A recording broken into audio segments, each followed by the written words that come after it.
listening to the AZ Wildcats podcast brought to you by DraftKings. All right, great deal going on. You throw down $5 on an NFL game coming up, and if that team, if you have a team that you bet on score or wins, you get $200 in free plays. That's simple. All right, joined by the man, Matt Muehlebach, Mr. Triple Double himself, the GOAT, whatever you want to call him. Matt, how you doing, bud? I'm awesome, Mike. How you doing, man? Dude, not too bad, my man. So, first of all, what are you doing right now? What are you up to? I am. I'm in San Francisco. I'm out here. I'm doing my day job in my hotel, and then at night I got some studio work I'm doing. I did the studio last night. I saw you. Pac-12 studios, and then I got studio tomorrow. As long as we got games, So it's been a weird couple of weeks, as you know. All right, Matt. I want to ask you a question right here, right off the top of the bat. Can Arizona win the national championship? Yes. Period. Yeah. No, I look around it, and again, I look around the landscape of college basketball, and I think there's kind of like about a core 6 or 7, to be honest with you. I look at it, and Arizona's in there. I look at Gonzaga. I look at Duke. I look at, excuse me, now I'm blanking on some Kansas, Purdue, UCLA, 100%. And again, I'm blanking on there's one more team right there that I'm looking at, but Arizona's squarely in that top 7 to me. And the reason too is that I don't detect a lot of weaknesses in Arizona. Most teams that you look at and you say, can you win the national championship? You ask, well, what exactly what are their vulnerabilities? And outside of things that I think are correctable, Matt, like sloppy ball handling and turnovers, there's not a lot. Yeah. I have a really good friend named Adam Stanko that used to be a producer at the Pac-12, and he has like a formula for being in the Final Four, and it's a pretty cool thing. It's a lot of things you might think about, but it's great 3-point shooting, rim protection is a really big one. And one of the things he does have, and of course experience, great guards, great guard play. It's interesting. There is one that NBA point guards. And so typically teams that have been in the Final Four, or it may even be win the national title, have NBA point guards. And, one of the things, and some of that may be a function of players not sure they are an NBA point guard, and then they win the national title or get to the Final Four and they become an NBA point guard. Right.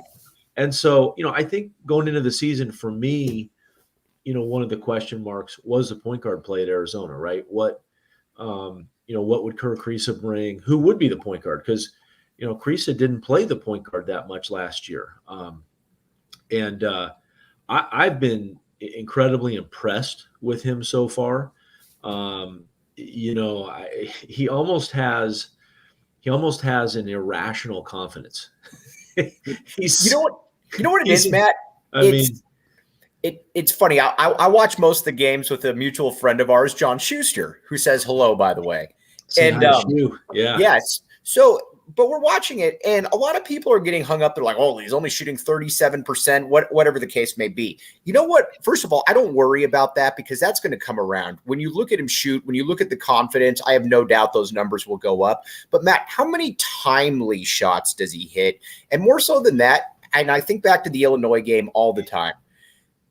When a lot of guys say they want the ball, that's cool to say, but you don't know until you're in that situation. Do they really want the ball? Kriisa wants that ball, good or bad. And that's something that you can't teach. And that's something that I love to have in my point guard. Same. And and if you recall those shots that he took at Illinois, remember I did the first couple games for Arizona this year, and we were kind of having fun with the fact that he did not make a 2-point shot last year. Literally didn't make one. All of them were threes. Now, again, he only played 8 games. But those shots that he made against Illinois were 2-point shots. He's already, in a really short amount of time, figuring things out like runners and floaters and how to get in the lane and make shots. And I've just been impressed. Like I said, his confidence is off the charts. It's not a fake confidence either. It's a real confidence. It is. Yeah, it really is. Like I said, but I mean, it's almost irrational. Like he's like, however good he is, he thinks he's twice as good, which is, I'm saying that as a compliment. You know, like I would have been a 25% better player if I had his confidence. His confidence is as high as I've seen in a really long time with any player. And I love it. You know, it's awesome. And that's not even talking about the intangibles, you know, the intangibles of just his chemistry, how he plays, the unselfishness. You know, I mean, he's done a great job being a leader, and he's a little bit different than you think, like the classic point guard, you know, kind of pass first point guard, but he's like I said, he's unselfish. He checks a ton of boxes. The only one he doesn't check is just, and he'll have to, you know, do this, is just experience. And that, you know, you think of somebody like UCLA. The reason I love UCLA, of course, is the experience, right? Tiger Campbell's done it. He's been there. That team has done it. Do they remind you a little bit, Matt? Sorry to interrupt, but do they remind you a little bit, UCLA, the way that they're constructed, of 97, 98, when everybody came back? Not quite the same, but you've got on the perimeter, you've got all your question marks really taken care of, multiple guys that can get the shot solid enough inside game. What do you think about that? Yeah, that's a pretty good comparison. I mean, you know, Tiger Campbell is awesome. I love him, but he's a completely different player than Mike Bibby. I mean, Mike Bibby was a top 3 pick or top 2 pick. For sure. Tiger's not that, although, you know, Tiger never turns it over. He's the more classic, you know, pass first guy. And by the way, Tiger's leading the Pac-12 in 3-point percentage right now. I was about to say that too. Yeah. I mean, he's shooting the ball really well. So, you know, he's kind of their perfect guy. He turns it over about as much as Tony Gwynn strikes out or used to strike out. Turns it over about as much as Steve Kerr did when he was at about as much as Steve Kerr did. Yeah, that was crazy. Steve Kerr that year, I want to say we played, I think we were 35-3. And I think he ended up with something like 33 or 34 turnovers, which is beyond insane. Right, exactly. To handle the ball. And I think of all the games we played, you know, forget just the tournament games, of course, which are huge and pressure and so on and so forth. But, I mean, we played at Iowa. You know, we played Michigan and Syracuse early on in the season. We played at home against Illinois. We played Duke at home in the Christmas tournament. I think we played Michigan State at home in the Christmas tournament. And then all the Pac-12 games, you know, throw in there. So, or Pac-10 at the time. But, yeah, that was insane what he did. And Tiger's kind of doing a similar thing. He doesn't turn it over. That is one thing. And let's go there for a second. You know, I can't wait. All of us, we of course missed the UCLA Arizona matchup, you know, this past week. Can't wait for that first matchup to happen. And, you know, interesting, Cody Riley's been out for UCLA. Their big man, he's back, played last night. That's going to be an incredible game. It's going to be off the charts how much fun those two games are. All right, now let me ask you this. Oh, and by the way, the one team that I was obviously forgetting is Baylor. Baylor's really, really good. Yes. And real quick, want to give a little bit of a shout out to Arizona. Obviously happy with Kriisa. Really happy to see how James Akinjo's playing over there as well. Yeah, I mean, I think it's a great point. Like, how many times do you get that win-win? It was great for James Akinjo. Turned out to be great for Arizona to give Kriisa that opening. And you know what? People should give Akinjo a ton of credit because Arizona was in kind of a funky position last year, not playing in the tournament and those things. And you talk about a guy that just brought it every day and helped the culture. I think what he did last year helped the culture of this year. 100%. The way he played, he's a warrior. You know, he plays so hard. And I love that kid. I really, really loved covering him last year. Happy for him this year. What's fun, too, about it is a lot of times you don't really see guys that go on and have big success when they leave the U of A. Now, there were a couple guys, like, I don't want to call myself Nostradamus here, but I had a feeling that Will Bynum was going to be good. Yeah, for sure. Reuben Douglas was another guy that you could tell that, you know, Reuben's going to put up some numbers. But there's some other guys, like, I didn't really see Etrick Bohannon becoming an NBA player. You actually, did you share a roster spot with him at some point? No, the guy that I did share a roster spot with, it actually turned out pretty good, was Ron Curry. Ron Curry went to Marquette, followed Kevin O'Neal there, and it kind of made sense. Our boy, our guy, right? But it made sense because KO recruited him. You know, Curry was going to play at Arizona. He was a really good player. But, at the time there were guys ahead of him. And Yeah. so he went to Marquette, had a really nice career. And so, but you're right. It doesn't work out as it probably works out less than it doesn't. I mean, it just doesn't work out that much, I should say. All right, so I'm going to give you a glean into when I bother Matt at about 9:30 with random U of A text messages right there. But the other day we were talking about Ben Mathurin a little bit, and looking around the country right now, there's some guys with some better stats. I mean, you look at Kofi Coburn, and he's putting up 22 and 12, huge numbers. But I don't know, for my money, I don't know that there's necessarily been somebody that's been more impactful than Ben Mathurin.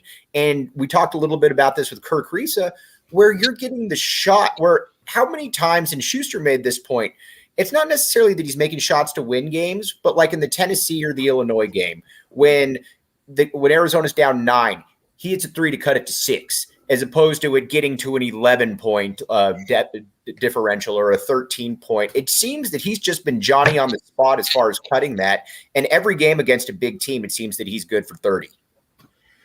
Yeah, I had a friend that the first game, big game we played this year against Wichita State, tournament game, kind of nationally televised, everybody tuned in. Okay, what is this Arizona team for real? And after like 10 minutes, he's like, hey, I just want every game to be as big as possible because Ben Mathurin's going to show up. Right. And he was right. And he shows up for all the big games, hits big shots in those big games. You talk about another guy that's not afraid to take big shots. He wants the ball early in those big games. And I didn't see him becoming this good this quickly this year. I mean, he's expanded his game. I mean, what he does, what he's done really to me, couple things. One is just off the bounce. He's and you look back at that Illinois game is a good example. He was making some runners, shots off the dribble, mid-range game. He didn't have that last year. He had a play where he came off a screen. I think it was an out of bounds play where I know the one you're talking about. Yeah, he came off that screen and he was highly contested. I mean, guarded. It was not like an open jump shot. It looked. I mean, that's a shot that only NBA guys do. Off a screen on the run from 23 feet. So I'm with you. I mean, there's a kid from Wisconsin right now, one of their guard. I can't think of his name, who's having an incredible season. Right. And the impact he is having. But I think Mathurin, to me right now, he's a player of the year in the Pac-12. There's a long way to go, but he's right now the player of the year.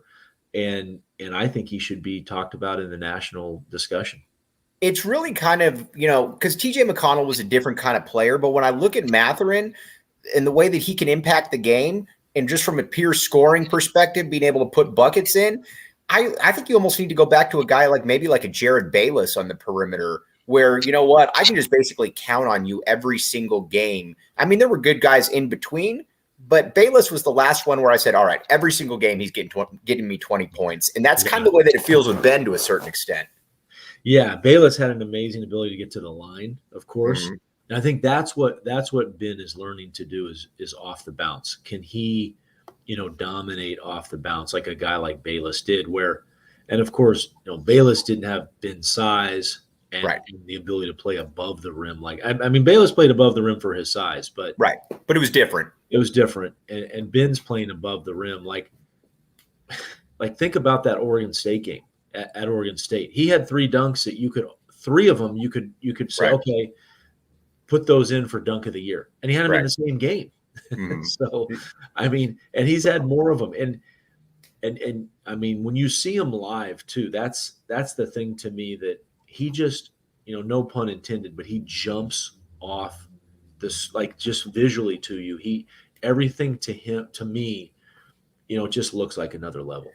All right, I want to talk about some of the other players real quick. We got a surprise question coming in from a listener here in just a second. But first, got to pay the bills here. We got the DraftKings Sportsbook app, code word PHNX. Great deal going on. Throw down $5 on a team that you think is going to win in the NFL. And guess what? You get $200 in free plays. Now, to give you an idea here, the Kansas City Chiefs are 11-5 right now. So more often than not, the Chiefs are going to win. I mean, I'm not a mathematician, but it's probably about 72%, something in that. So if you want to get that $200, just throw down on the Chiefs, and you got a chance of making that one happen. Eligibility restrictions apply. 21 and up, Arizona only. If you got a gambling issue, call 1-800-NEXT-STEP. They'll get you taken care of. Matt, who do your Chiefs have this week? Chiefs have the Broncos, I believe, and I'm not sure that it matters or like what the I don't know what the with all this. I think you guys are locked in with the 2, if I'm not, or maybe you're not. I'm not sure exactly, but I think it might be. Yeah, because I think they lost the 1 maybe last week when they lost to the Bengals. So. Right. All right. Well, again, check out the DraftKings Sportsbook app, code word PHNX. A good friend, or a guy who I owe a lot to, and I know thinks very highly of you. Kevin Woodman just texted me and he says, ask Matt if he was able to see the Dave Matthews Band this past year. I didn't see him. I haven't seen him for about 3 years. I need to get back on the tour. Man, right. I'm missing him. That's funny. My man, Kevin Woodman. Kevin's a beast. He's the best. He's a classic. Right.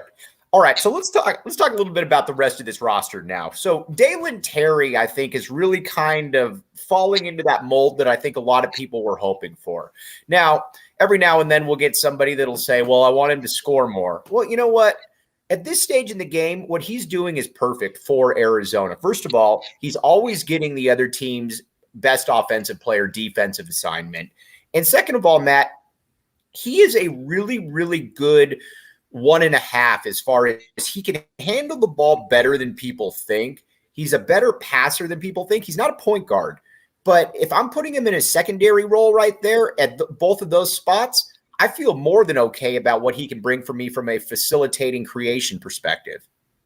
Oh, yeah. No, he's I mean, his who he wants to be when he grows up is Andre Iguodala. I mean, that's the comp for him. I mean, it's built the same way too.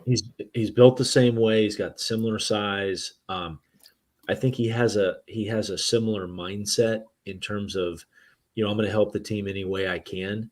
And I don't think we all knew this at the time at Arizona, but Andre Iguodala turned out to be one of the smartest basketball players maybe of all time. Like he's brilliant in terms of his basketball. He's actually pretty smart off the court too, but he's brilliant like in terms of his basketball IQ and how he plays the game and how he thinks about the game. And of course, I think the thing that separates Andre is his defense, his defensive ability, to guard guys. I mean, he guards anybody and everybody. And I think that's the next step for Dalen is to become that type of defender. And he takes it on now. Like, I love the clapping he does out in front and keep his team fired up. And is that like, by the way, is that the new like Duke? They used to pound the floor, and now we see the clapping out front. I mean, that in the inside out shorts. I can't tell you how many times I see guys around campus with the inside out shorts now, but I think you're right. I think that's the cool new thing to do. And it's the Steve Wojciechowski thing where, you know what? Yeah, why not? It's awesome. Let's have fun. And it's only annoying too, because you're good. Like if it's a really bad player doing it, dude, get out of here. I don't care. But if you're good, you can get away with it. That's right. And you know what? It probably is annoying to other teams, and it probably should be. Like that's part of having fun. For sure. And this team, Matt, and that's the other thing too. You can tell this team has fun. I mean, you watch them out there, and you've been able to watch them up close. This is and not that they weren't having fun in the past, but you can just tell that there's kind of this youthful enthusiasm that, oh my gosh, we're about to, especially when they're in the midst of one of those runs where, it's a 21-3 run or something like that. And it probably takes them back to high school a little bit. Yeah. Yeah, no, I mean, I think we talked about it on your show, and if we didn't, I've got a game, and I think next month or something with Arizona, and what I really want to do is I want to put together a package of a video package of all of the dunks Arizona has with other players literally celebrating as the person is dunking. Like, it's almost like a new thing that Arizona has created. I think back to the old Miami, the famous picture of, was it Dwayne Wade throwing the pass to LeBron? Right. LeBron's going up and dunking it, and he's already doing that. Yeah. And I want to put this video package together and show it because I mean, it's first of all, it's just incredible that they've done this now like 3 or 4 times where guy goes up to dunk and the other guy's literally with him, like he's enjoying the process right with the guy dunking. So, and I'll say this, a couple things. One is every coach now, the number one thing they're trying to do is figure out chemistry, because all these players are coming from everywhere. They're transferring. There's no sitting out. Sometimes they have experienced teams, but they have no continuity, right? They have guys that are brand new. Look at Oregon this year. Look at Oregon. And so every coach is trying to figure out the formula. How do I figure out chemistry off the court? How do I figure the chemistry on the court? Culture, chemistry, the whole thing. Roster changes is huge. And Tommy Lloyd, as much as anything he's done, I don't think he's gotten as much credit for how he's brought the chemistry together, the culture together so quickly. And when you see all that, that's not by mistake, right? That's not, it just doesn't happen overnight. Tommy deserves a ton of credit. Now, I will say this though. When you see, like, I think of it as culture can be terrible, normal, and then great. But there's actually one more, like, I almost call it like magic. Okay. Where teams have this magic culture that almost you can't predict. You can do everything about it. You might have great culture and that's it. But then there's a magic culture that comes. And I was on a team. Did you see 88 being that way? 88 was magic. And I don't know how to explain it, but it happens kind of organically. It comes from the top. It came from Lute, and it comes from having really good guys. But on top of that, then you have good guys. The roles start, they kind of define themselves. And then guys all of a sudden just it's hard to explain, but it doesn't happen very often. But 88, we had it. And I'm not saying this team has it now, but they have a lot of that. It looks like they have a lot of it. Well, because you look at the other great teams in school history. Now, 89, you come back, you got Sean, you got the best player in the country, you got Matt Muehlebach, you've got, you got Kenny Lofton, you got AC, you got all those guys. But you look at all the other ones too. 97, 98 was going to be no duh. I mean, you're bringing back, and I've made this point a lot.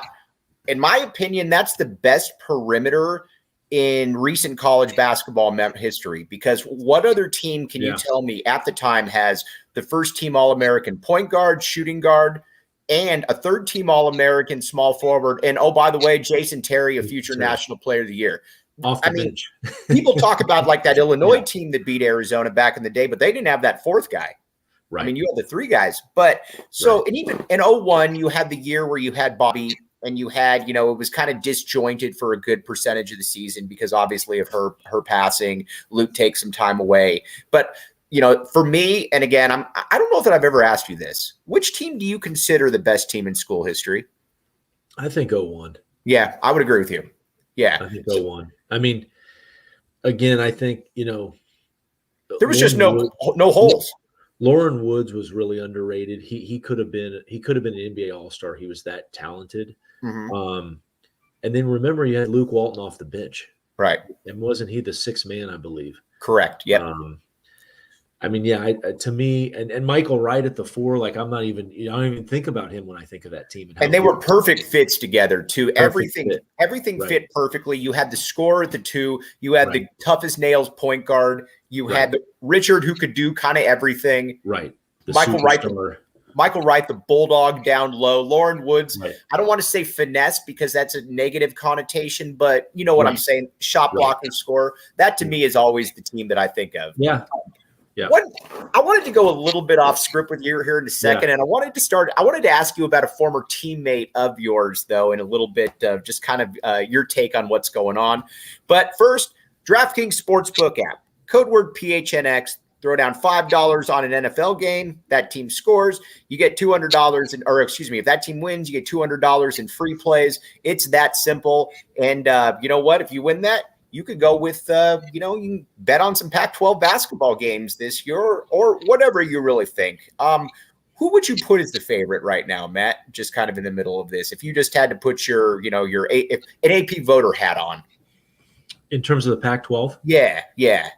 Oh, a win in the conference? Yeah. I mean, it's a tie. It's Arizona UCLA.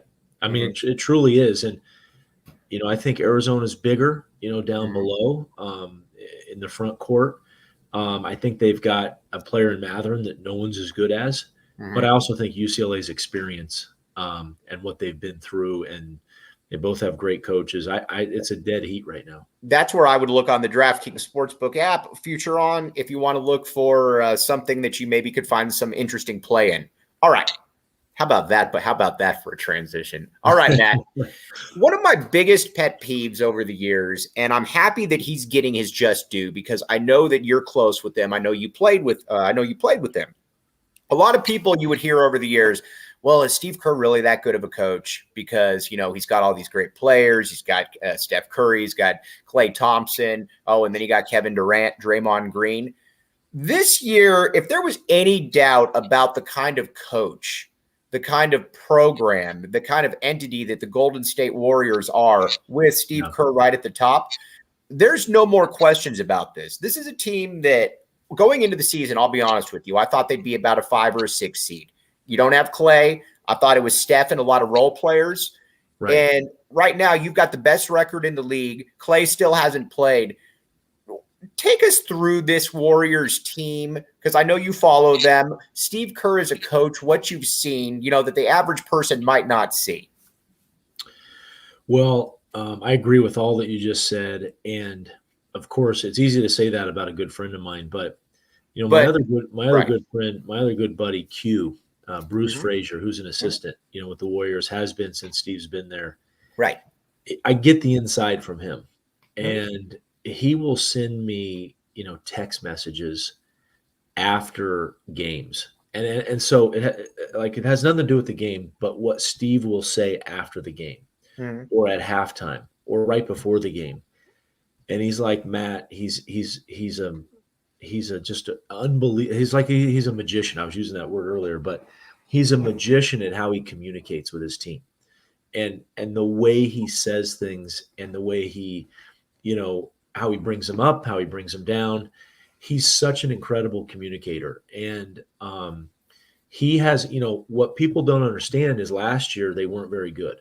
Right. And, they had a bunch of guys out, Draymond didn't have a great year, but they kind of kept with it. And he liked the attitude of the team. And even though they were losing a little bit, basically kind of 500, he really coached them up last year. And what he did is he created a bunch of guys that you don't even think about. And now they're really good players for this team. They're great role players. He doesn't, and I think he has the experience of being himself a role player. So he's incredible at, figuring out roles for guys on the team and being really good about communicating those. And I saw like a bunch of arrows were going his way last year in the last couple of years, right? Right. And they had all that change, and then Steph was hurt, but he just kept with it. He took it, I remember, he told me one time that NBA players get paid and coaches get paid for not coaching or playing, but for feeling the heat after the game. And he felt a lot of heat, but he stuck with it, and he got his team really a lot better last year, especially those role guys. And you see like Juan Toscano Anderson or whatever his last name is, and just different guys that have stepped up. The other guy that he's made a major difference in. I know where you're going. Wiggins. Well, Andrew Wiggins. I'm going to cut you off there for a second because I've always been enamored by Wiggins because he was obviously the mega recruit. But if you watched him in Minnesota, and this is I think the biggest compliment you can give Steve Kerr, Wiggins was kind of, and you see this a lot of times in the NBA, and this isn't meant to minimize it, but was the empty 20-point per game guy. Where, you know what, you're going to get 20, cool, but that's because somebody's got to get 20. You're not playing winning basketball. You watch him now, Matt, he's getting you 18, 19 a game. He's playing lockdown defense, and he's moving without the ball in a way that I don't even think that he thought possible. And that's to your guys' credit right there. It is. Kerr's coached him up big time, and he's become, like you said, he did not affect winning at Minnesota. He affects winning at Golden State. Right. He's done a remarkable job. They more or less have the same team as last year. Right. And they've a couple pieces here and there. What he's done with Gary Payton II and how he trusts him. Jordan Poole, honestly, bro. Like I watched I watched a lot of Jordan Poole. I thought he could be an okay reserve in the NBA. I never looked at him being a 17-point per game guy on a good team ever, and neither did you. I didn't. But you know what Kerr does is he really enables his guys, empowers them to like let it go. Now, so he walks this fine line because the Achilles heel of the Warriors is turning the ball over. Right. And to some degree, you start thinking about some of the comparisons of that team in Arizona. Mm-hmm. Arizona, you could say at times their Achilles heel is turning it over. But if you watch Tommy Lloyd and you watch Steve Kerr, they struggle with it because they don't want them to turn it over, but at the same time, they don't want to take away the freedom. You probably know this story because I read it in a magazine. This is probably like 7 or 8 years ago, but it always stuck that when Steve Kerr originally took over the Warriors and they're in practice, and he's kind of getting on Steph a little bit because Steph's pulling up from 30 feet. And he's like, let's work the ball around a little bit, And then I can't remember who it was. It might have been Bruce, or was Judd coaching, or was Judd on the staff at that point? No. Okay. Luke Walton was. That's right. Yeah, Luke. All right. It was Luke, same surfer guy. So he goes up to him and he says, like after the third practice, Coach, we chart because they chart everything, and he says. He's made 46% of the threes that you've told him to move the ball around on. And Steve just says from that point on, he's like, I knew I was dealing with a different animal at that point. Yeah, no, I know. And the thing you have to credit Steve with is being able to sort of be just to learn. He's not afraid.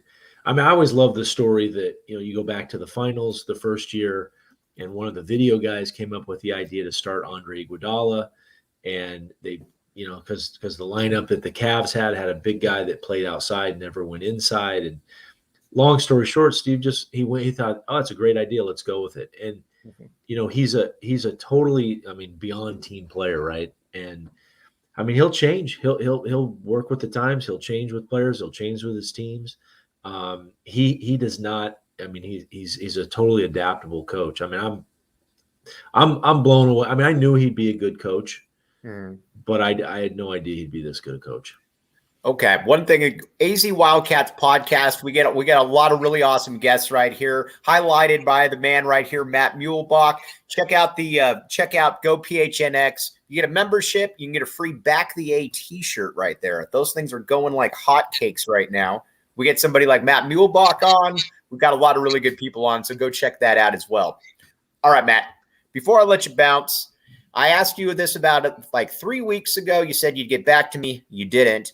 So so if Golden State were to win another championship this year and Steph were to get the MVP, in Matt Muehlebach's lexicon, right out there, who would you hold in the higher regard historically, Steph Curry or Kobe Bryant? I know it's a hard one for sure. Yeah, it's a hard one. Honestly, I say Kobe. I agree with you. I thought about this a lot after you asked me, and I didn't get back to you. My favorite player of all time was Dr. J. Of course, a lot of guys in the 70s, 80s say the same thing. Right. My second favorite player after that was Sean Elliott, because I played with him and I loved watching him. But right now, there's no doubt my favorite player ever is Steph. Like, I love everything about him, how he plays. And I'm not sure, you think about guys that have changed the game, like Magic Johnson, a 6'9" point guard, and how that changed basketball. Kareem and his skyhook and how it changed. What Steph has done, Kobe never did anything like this, where he changed the way literally everybody plays the game now, and the spacing and, shooting 30-footers and the analytics behind making threes. I remember Charles Barkley in 15 when the Warriors won their first title. Didn't think it could happen, and he was the naysayer. And you're gonna live and you're gonna die with the three, but they won with the three, right? Right. But with all that said, and like I said, Steph is my favorite player, but Kobe's like his will, and his force, the force that he brought to games on both ends, right? On offense and defense, because Kobe's one of the best. He is one of the best defenders we've seen in the last 30 years. Correct. He was really a guy that had Kobe was really the guy that across the board was pretty much a 10 in every category. I totally agree. In every category. And he's really the closest thing we've ever had to Michael Jordan. For sure. There's Michael, and then Kobe was the closest thing we had. So you know, it's funny when I've been pestering you about this for the past couple of weeks, like, I agree with you as Kobe. I kept trying to talk myself into Steph because I want to be that guy.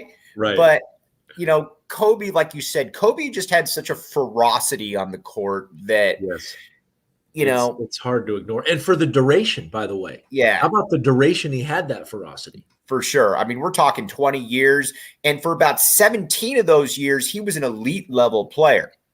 You know, it wasn't like a lot of guys you'll see that'll hold on for 5 or 6 years. It's kind of the Kareem thing where you're obviously one of the all-times. But Kobe, until he went down with the Achilles, was one of the top 5-6 players in the world for a long time. And think about the other thing he did. Think about all the international games he was in, the Olympic games, the qualifying games, and all those things that he was a huge part of. I mean, the guy never stopped playing. It was incredible. Right, for sure. Matt, I'm going to let you go. Just let the people know real quick what you're up to right now, because I know you're on travel assignment doing 2 different things. What's up? Yeah, I'm working during the day as the attorney, and then I got the studio. Got the studio tomorrow night, Pac-12 studio. So we'll be watching some games, and I actually have studio the next few weeks of here and there. So it'll be fun to cover some of the games. I'm trying to think who Arizona has next week. I think you got. Don't you have? I should know that. Don't you have? I want to say you have Stanford, but let me. No, that's in 2 weeks. I think that's in 2 weeks, right? They have Cal State. Oh no, my bad. You got Colorado. You got Utah. You got the mountain schools. Got the mountain schools. So, the middle. It's going to be crazy because who knows how some of these games are going to be scheduled. Obviously Arizona, ASU tomorrow should have happened. That didn't happen. So we could have some games on Monday and Sunday and Tuesday and whatever else. So. Matt, you're the best. I'm forever grateful for all the time you give me, and I'm going to keep bothering you via text. Do it. I love it. Mike. All right, he's Matt Muehlebach. I'm Mike Luke. Thanks again for listening to the AZ Wildcats podcast.